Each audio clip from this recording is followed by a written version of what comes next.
Welcome your channel star career point. पिछले term पे हम लोगों ने डिस्कस किया था क्लास 10th का चैप्टर 1, जिसमें हमने आपको बताया था कि what is a chemical reaction, reaction होती क्या है, रासायनिक अभिक्रिया होती क्या है, और साथ ही साथ हमने ये बताया था कि आप कैसे पहचानेंगे कि कोई रासायनिक अभिक्रिया हुई है, यानी टाइप्स के क्या सिम्टम्स है, कैसे आप जानेंगे कि हाँ यहाँ पे कोई रासायनिक अभिक्रिया हुई है, जिसमें हमने आपको 4-5 सिग्निफिकेंस भी दिए थे। और इसी के साथ साथ मैंने आपको एक्सप्लेन किया था कि एक अभिक्रिया को आप बैलेंस कैसे करना है, बैलेंसिंग ऑफ केमिकल इक्वेशन, यानी कि किसी भी रासायनिक अभिक्रिया को संतुलित कैसे करना है, यहां तक मैंने आपको एक्सप्लेन कर दिया था। जिन लोगों ने इस चैप्टर का पार्ट 1 नहीं देखा है उनसे रिक्वेस्ट है कि आप वीडियो के डिस्क्रिप्शन बॉक्स में जाकर के पार्ट 1 का लिंक लेकर के पार्ट 1 को देख सकते हैं। ओके, तो स्टार्ट करते हैं सेकेंड पार्ट। सेकेंड पार्ट में आपको क्या क्या पढ़ने को मिलेगा आपको बता देते हैं। इसमें आपको टाइप ऑफ केमिकल रिएक्शंस, जो अलग अलग टाइप की केमिकल रिएक्शन है वो हम यहाँ पर एक्सप्लेन करेंगे। जैसे सब्स्टिट्यूशन है, एडिशन है, डिस्प्लेसमेंट है, डबल डिस्प्लेसमेंट है, ऑक्सीडेशन है, रिडक्शन है, रिडॉक्स है, ये कई सारी केमिकल रिएक्शंस, कई सारी रासायनिक अभिक्रियाएं हम यहाँ पर डिस्कस करने वाले हैं। तो चलिए स्टार्ट करते हैं। तो देखिए पहली रिएक्शन यहाँ पर है कॉम्बिनेशन रिएक्शन, यानी कि योगात्मक अभिक्रिया। जैसा कि नाम से ही क्लियर हो रहा, कॉम्बिनेशन रिएक्शन, कंबाइंड हो जाना, जुड़ जाना, योगात्मक, योग होना, जहां पर दो या दो से ज्यादा रिएक्टेंट होते हैं और आपस में जुड़ जाते हैं और एक सिंगल प्रोडक्ट बनाते हैं, इस टाइप की रिएक्शन को कॉम्बिनेशन रिएक्शन कहा जाता है। जिसमें 2 or more reactant combine together and form a single product that is known as combination reaction in very simple form। यानी कि नॉर्मल अगर हम इसको लिखते हैं तो कैसे लिखेंगे देख लीजिए। इसको अगर आप लिखते हैं इस टाइप में, A plus B gives AB, यानी कि एक रिएक्टेंट दूसरा रिएक्टेंट और कंबाइंड होके सिंगल प्रोडक्ट बन रहा है, जिसमें एक अभिकारक दूसरा अभिकारक और जोड़ करके एकल उत्पाद बना रहे हैं। This type of reaction known as combination reaction, योगात्मक अभिक्रिया। एग्जाम्पल भी देख लेते हैं इसका एक हम, जैसे CaO यानी कि क्विक लाइम। अब देखिए CaO को जब हम वाटर के साथ में रिएक्ट कराते हैं, this mean 2 reactant, the single 1 and 2 and this combined together CaOH का whole twice. Is that clear? CaOH का होल ट्वाइस एक सिंगल प्रोडक्ट ही बना रहे हैं, तो यहाँ भी क्या है, कॉम्बिनेशन रिएक्शन है। ओके, और भी देखिए एग्जांपल बहुत सारे हैं इसमें। जैसे हम ये देखते हैं, C carbon plus oxygen give CO2, this is also a combination reaction. H2 plus O2, 2H2 plus O2 gives H2O, this is also a type of combination reaction. ये भी योगात्मक अभिक्रिया के ही उदाहरण है। तो स्क्लैटरिंग का मतलब समझ में आया। स्क्लैटरिंग यानी कि अभिक्रिया को लिखने का तरीका क्या होगा, 2 or more reactant combine together to form a single product, 2 या 2 से ज्यादा अभिकारक एकल उत्पाद बनाते हैं। इस टाइप की अभिक्रिया को योगात्मक अभिक्रिया यानी कॉम्बिनेशन रिएक्शन कहा जाता है। अब नेक्स्ट की तरफ बढ़ते हैं। नेक्स्ट है डिकम्पोजिशन यानी कि वियोजन अभिक्रिया। जैसा कि नाम है डिकम्पोज हो जाना, यानी कि टूट टूट के अलग अलग हो जाना, वियोजित हो जाना, टुकड़ों में बट जाना। तो जस्ट अपोजिट है ये कॉम्बिनेशन रिएक्शन की। कॉम्बिनेशन रिएक्शन में आपने स्क्लैटरिंग क्या लिखा था, A plus B gives AB।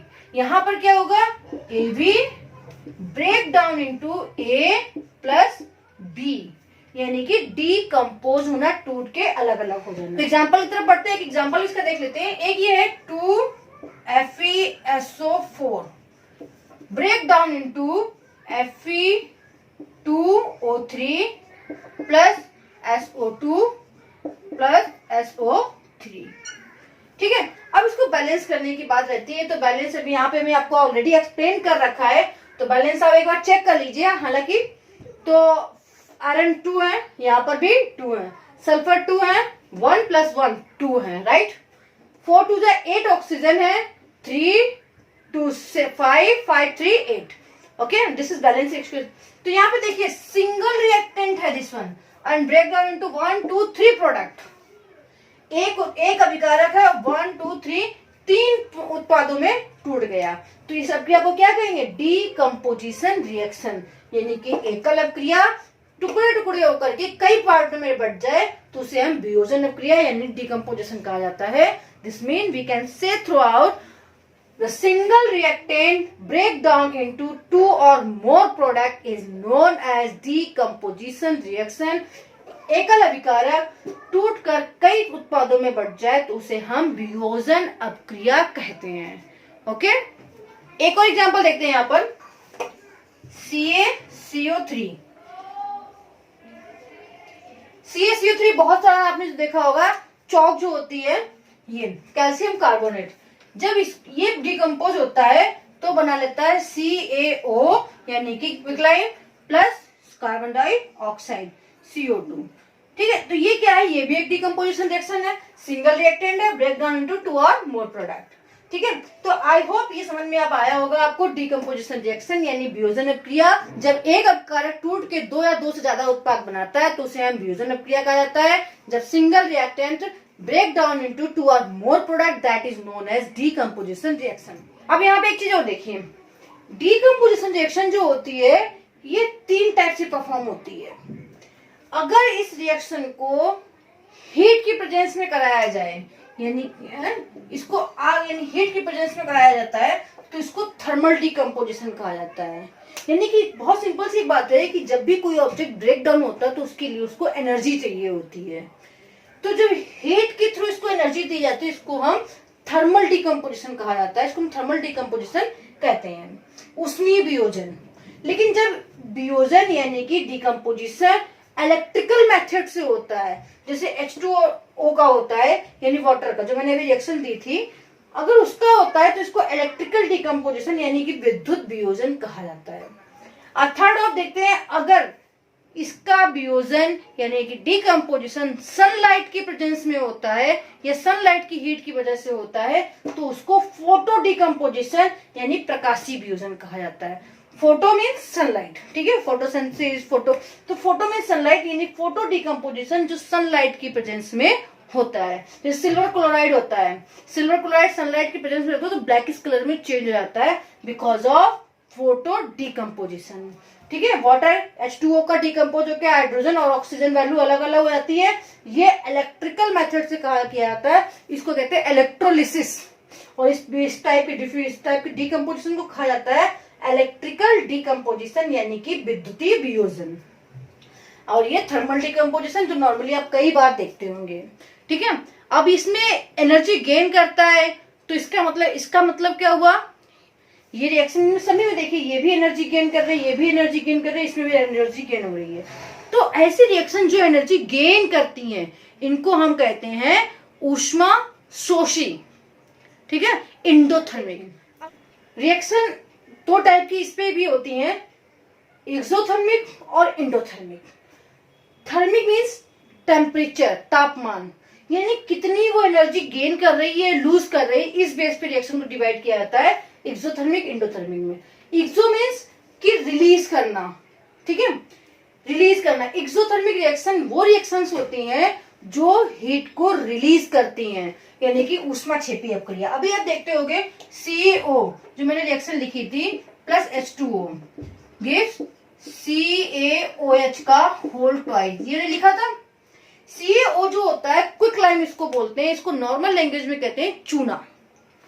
चूने को जैसे ही पानी में डुबोया जाता है तो बहुत सारी हीट रिलीज होती है, यानी कि यहाँ पर एनर्जी रिलीज होती है। ठीक है, तो ये किस टाइप की रिएक्शन हो गई? एक्सोथर्मिक यानी कि ऊष्माक्षेपी। सभी ने देखा होगा। इसके अलावा आप देखिए, एक्सपेरिमेंट करिए कि आप जैसे ही जो घर में डिटर्जेंट पाउडर है उसको अपनी मुट्ठी में बंद करके पानी में डुबोते हैं तो हीट प्रोड्यूस होती है। ये एग्जांपल हो गया एक्सोथर्मिक यानी ऊष्माक्षेपी रिएक्शन का। इसके तरफ हम ये देख लेते हैं इंडोथर्मिक रिएक्शन यानी कि ऊष्मा शोषी अभिक्रियाएं। वो रिएक्शन जो होने के लिए एनर्जी रिक्वायर करती हैं, एनर्जी गेन करती हैं, ऐसी रिएक्शन को इंडोथर्मिक रिएक्शन कहा जाता है। जैसे आप देखिए, मैंने अभी आपको बताया था सिल्वर क्लोराइड AgCl को जब हम सनलाइट में रखते हैं तो ये क्या होती है? ब्रेक डाउन हो जाती है। ठीक है, ई किस में चेंज होती है, 2Ag plus Cl2, silver chloride breakdown हो जाता है AgCl। तो इसमें क्या होता है, हीट एब्जॉर्ब हो रही है, यहाँ पर हीट वो एब्जॉर्ब कर रहा है, यानी कि इंडोथर्मिक रिएक्शन है, ऊष्मा शोषी अभिक्रिया है। इसके लिए बहुत छोटा सा एग्जांपल देख लीजिए कि पेड़ पौधों की बात करते हैं। पेड़ पौधे सनलाइट को एब्जॉर्ब करते हैं और ग्लूकोज बनाते हैं। सनलाइट को एब्जॉर्ब कर रहे हैं, यानी कि विदाउट हीट वो ग्लूकोज का फॉर्मेशन नहीं कर सकते हैं, दैट इज इंडोथर्मिक रिएक्शन। और वही ग्लूकोज जब हम खाते हैं, पार्ट्स ऑफ प्लांट्स खाते हैं, तो रिएक्शन होने के बाद में हीट रिलीज होती है, हमारी बॉडी को एनर्जी मिलती है।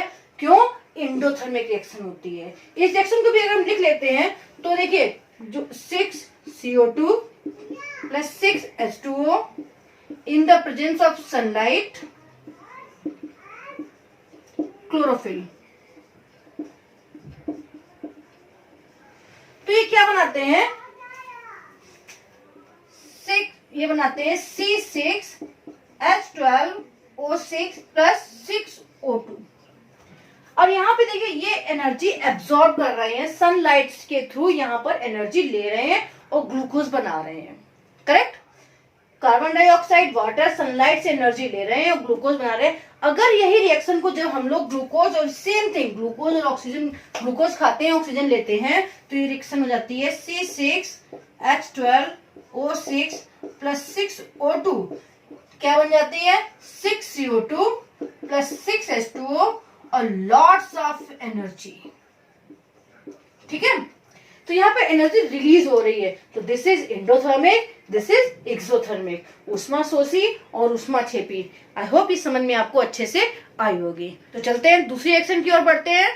तो नेक्स्ट स्टार्ट करते हैं यहाँ पर डिस्प्लेसमेंट रिएक्शन, विस्थापन अभिक्रिया। अब देखिए डिस्प्लेसमेंट रिएक्शन क्या मतलब है कि एक ऑब्जेक्ट यानी एक एलिमेंट दूसरे एलिमेंट को डिस्प्लेस कर देगा, हटा देगा। तो यहाँ पे इसको पहले हम स्क्लटन की बात कर लेते हैं। स्क्लटन इसका होता है AB plus C gives AC plus B। अब देखिए यहाँ पर आप देख रहे हैं कि C ने A को डिस्प्लेस कर दिया और न्यू सॉल्ट बन गया AC और B अलग हो गया। तो इस टाइप में एक ऑब्जेक्ट, एक मेटल दूसरे सॉल्ट में से मेटल को डिस्प्लेस कर देता है। इस टाइप के रिएक्शन को डिस्प्लेसमेंट रिएक्शन यानी कि विस्थापन अभिक्रिया कहा जाता है। लेकिन ऐसे ही हर मेटल किसी को डिस्प्लेस नहीं कर जाता है, उसके लिए क्या होता है, रिएक्टिविटी सीरीज। रिएक्टिविटी सीरीज यानी कि अभिक्रियाशीलता श्रेणी। इसमें अभिक्रियाशीलता श्रेणी में क्या होता है कि सारे एलिमेंट्स, देखिए आप, ये सारे एलिमेंट्स एक सीरीज में लगे हुए हैं। जो सबसे ऊपर का एलिमेंट ये मच रिएक्टिव है, जबकि नीचे का एलिमेंट लेस रिएक्टिव है। हमेशा जो हायर रिएक्टिव होता है, जिसकी रिएक्टिविटी ज्यादा होती है, वो एलिमेंट अपने से नीचे वाले एलिमेंट को डिस्प्लेस कर देता है। और यही रीजन होता है कि C A को डिस्प्लेस कर रहा है। इसका साफ मतलब है कि C is more reactive than A। इसका एक एग्जांपल देख लेते हैं। इसका सोल्यूशन CuSO4, इसमें जब आयरन की नेल डाली जाती है, ये बहुत ज्यादा दिया जाने वाला एग्जांपल्स है कि कॉपर सल्फेट के सोल्यूशन में आयरन की नेल डालेंगे तो क्या होगा। जब कॉपर सल्फेट के सोल्यूशन में आयरन की नेल यानी कि लोहे की कील डाली जाती है, तो iron is more reactive than copper, तो ये आयरन कॉपर को डिस्प्लेस कर देता है और बन जाता है FeSO4 प्लस Cu अलग हो जाता है। आई होप समझ में आ रहा होगा आपके। Iron is more reactive than copper और इसीलिए इसने कॉपर को डिस्प्लेस कर दिया और यहाँ पर FeSO4 का सोल्यूशन बन गया। यानी कि एक मेटल दूसरे मेटल को डिस्प्लेस कर देता है, विस्थापित कर देता है। इस तरीके से होने वाले रिएक्शन को डिस्प्लेसमेंट रिएक्शन यानी कि विस्थापन अभिक्रिया कहा जाता है। यानी कि वो रिएक्शन जिसमें एक अधिक अपक्रियाशील तत्व, एक अधिक अपक्रियाशील धातु अपने से कम अपक्रियाशील धातु को विस्थापित कर देती है, उसको विस्थापन अभिक्रिया कहते हैं। This mean the more reactive metal displace the less reactive metal from the salt, that is known as displacement reaction. तो अभी आप देखिए यहाँ पर इसे समझ में आ गई होगी आपको, रिएक्टिविटी सीरीज भी आपको समझ में आ गई है। तो अब हम आगे बढ़ते हैं डबल डिस्प्लेसमेंट की तरफ। तो डिस्प्लेसमेंट के बाद डबल डिस्प्लेसमेंट में क्या है कि इसमें रिएक्टिविटी से मतलब नहीं होता है, एक सॉल्ट दूसरे सॉल्ट के आयन का ट्रांसफर होता है। आज समझ में बात, कि एक सॉल्ट के दूसरे सॉल्ट के जो आयंस होते हैं उनका ट्रांसफर होता है। जैसे कि इसका स्कैटर्न की बात करें तो स्कैटर्न लिख लेते हैं AB प्लस CD गिव्स, अब इसका सॉल्ट इसके साथ में, इसका सॉल्ट इसके साथ में हो जाएगा AD प्लस CD। तो यहाँ पे क्या डबल डिस्प्लेसमेंट, दो बार विस्थापन हुआ है। This type of reaction known as double displacement. इसमें रिएक्टिविटी से कोई भी लेना देना नहीं है। एक एग्जांपल देख लेते हैं यहाँ पर, देखिए यहाँ पर Na2SO4 BaCl2 gives BaSO4 plus 2NaCl। अब देखिए यहाँ पर Na2SO4 सोडियम के साथ में सल्फेट जुड़ा हुआ है, लेकिन यहाँ पर सल्फेट डिस्प्लेस हो गया बेरियम के साथ में, बेरियम सल्फेट हो गया, और क्लोरीन जुड़ा हुआ बेरियम के साथ में, गुस आ गया सोडियम के साथ में। तो इस टाइप की रिएक्शन को डबल डिस्प्लेसमेंट रिएक्शन कहा जाता है। डिस्प्लेसमेंट के केस में रिएक्टिविटी सीरीज के according highly reactive metal less reactive metal को डिस्प्लेस करता है, जबकि डबल डिस्प्लेस में एक्सचेंज ऑफ आयंस होता है। तो ये बहुत बड़ा डिफरेंस यहाँ पे बहुत आसानी से आप गेस कर सकते हैं। डबल डिस्प्लेसमेंट यानी कि एक्सचेंज ऑफ आयन होगा, जबकि डिस्प्लेसमेंट में रिएक्टिविटी सीरीज के according highly reactive metal less reactive metal को डिस्प्लेस करेगा। क्लियर है? चलिए अब देखते हैं यहाँ पर ऑक्सीडेशन और रिडक्शन के बारे में, यानी कि उपचयन और अपचयन के बारे में। तो देखिए इसमें क्या होता है, जब किसी रिएक्शन में ऑक्सीजन ऐड होता है तो उसे हम ऑक्सीडेशन यानी कि उपचयन कहते हैं, लेकिन रिडक्शन में क्या होता है, ऑक्सीजन रिमूव होता है। एडिशन ऑफ ऑक्सीजन, ऑक्सीजन का जुड़ना ऑक्सीडेशन होता है, रिमूवल ऑफ ऑक्सीजन, ऑक्सीजन का निकलना रिडक्शन होता है। ठीक है, या फिर अगर ऑक्सीजन नहीं जुड़ रहा है, ये नहीं निकल रहा है, तो उसका दूसरा ऑप्शन है हाइड्रोजन। अगर हाइड्रोजन रिमूव हो रहा है तो ऑक्सीडेशन है, और हाइड्रोजन ऐड हो रहा है तो वो रिडक्शन है।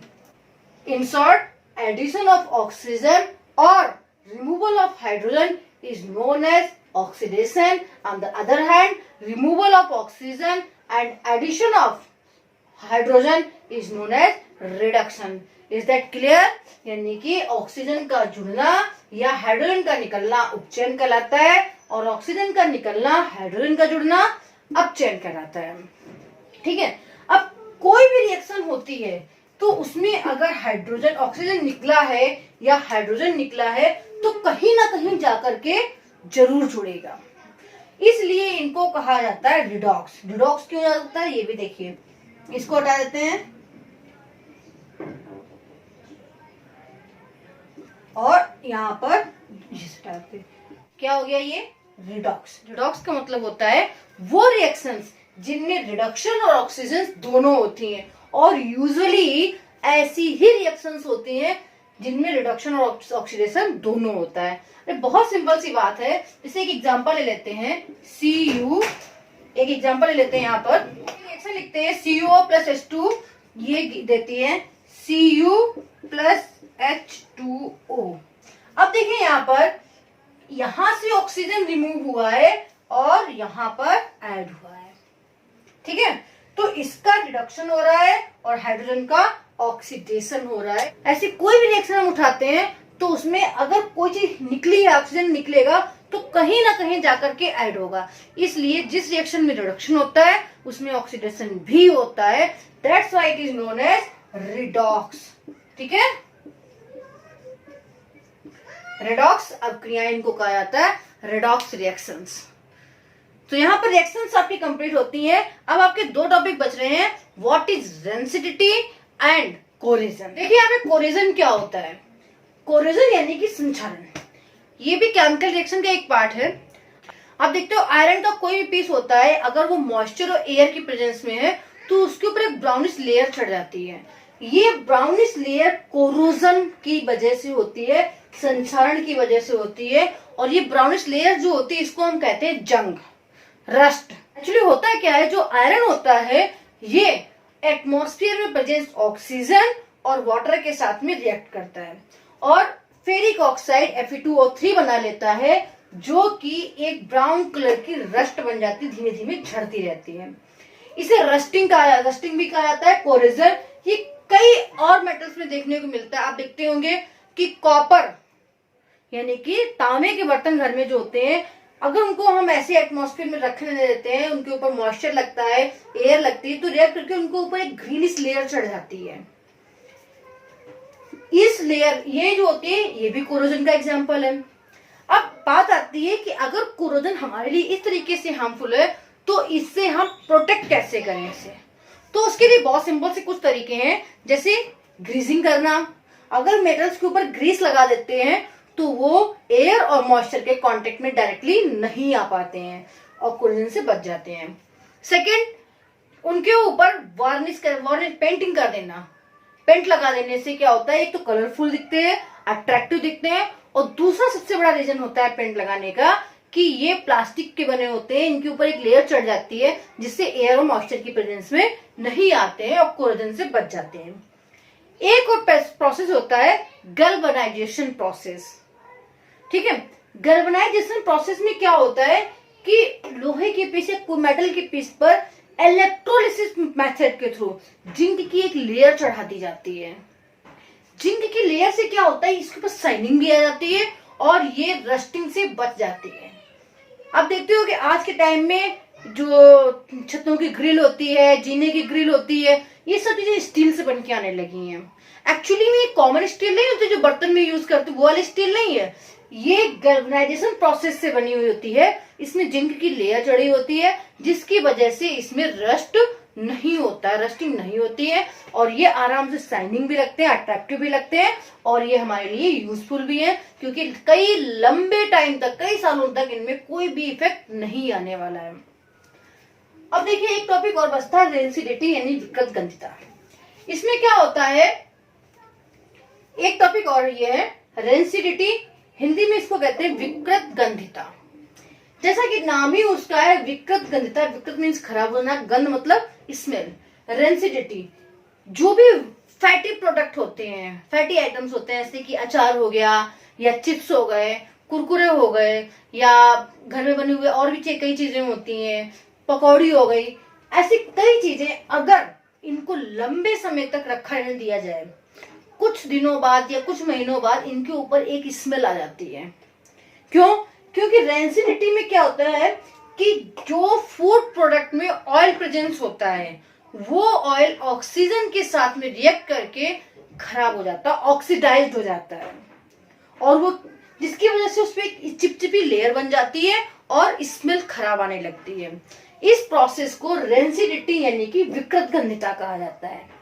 अब आप देखिए कि आप कुरकुरे या चिप्स के पैकेट लाते हैं तो उसमें जितना चिप्स निकलता है उससे कहीं ज्यादा उसमें हवा भरी होती है।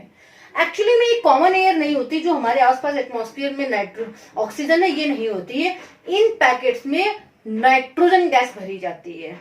अब इसका क्या रीजन है नाइट्रोजन गैस भरने का? तो बहुत सिंपल सा रीजन है कि जब उस पैकेट को अगर नाइट्रोजन नहीं भरेंगे तो उसके अंदर ऑक्सीजन ट्रैप हो जाएगी। ऑक्सीजन ट्रैप होने से क्या होगा कि वो ऑक्सीजन चिप्स में प्रेजेंट ऑयल के साथ रिएक्ट करके उन चिप्स को खराब कर देंगे। लेकिन नाइट्रोजन फिल करने का क्या फायदा होता है कि जब नाइट्रोजन फिल कर दी जाती है, नाइट्रोजन ऑक्सीजन को रिमूव कर देता है और इसके बाद में रिएक्शन नहीं होती है, और जब तक पैकेट नहीं खुलता है तब तक बिल्कुल फ्रेश चिप्स वैसे ही बने रहेंगे, चाहे वो 1 मंथ के बाद ओपन किए जाए या 2 मंथ के बाद ओपन किए जाए। एक्सपेरिमेंट के तौर पे आप कर सकते हो कि 2 पैकेट एक साथ लाइए, एक में थोड़ा सा होल करके गैस निकाल दीजिए, एक को ऐसे रहने दीजिए, 2 दिन बाद उन पैकेट्स को खोलिए, दोनों का अंतर आपको क्लियर दिख जाएगा। रेंसिडिटी उसमें आपको पक्का दिखेगी, जिस पैकेट की एयर हम रिमूव कर चुके, हल्का सा आपने होल किया है, उससे नाइट्रोजन निकल जाएगी और कुछ वैल्यू में ऑक्सीजन एंटर कर जाएगी। ऑक्सीजन के एंटर करते ही उसकी स्मेल और उसका टेस्ट खराब हो जाएगा, और जिसमें आपने होल नहीं किया, जिसमें एज इट इज रखा रहा, उसकी चिप्स वैसे के वैसे ही फ्रेश निकलेंगे। तो आई होप समझ में आया होगा रेंसिडिटी यानी विकृत गंधिता। अब ये चैप्टर आपको यहीं पे कंप्लीट होता है। अगर आपको कोई भी पार्ट समझ में नहीं आया या किसी भी प्रॉब्लम, कुछ भी प्रॉब्लम हो रही है, तो आप हमें कमेंट बॉक्स में जरूर बताइएगा, और आगे आने वाले चैप्टर्स की वीडियो आपको प्रॉपर मिलते रहे, इसके लिए आप चैनल को सब्सक्राइब करिए, लाइक करिए, शेयर करिए और कमेंट करिए। Thank you.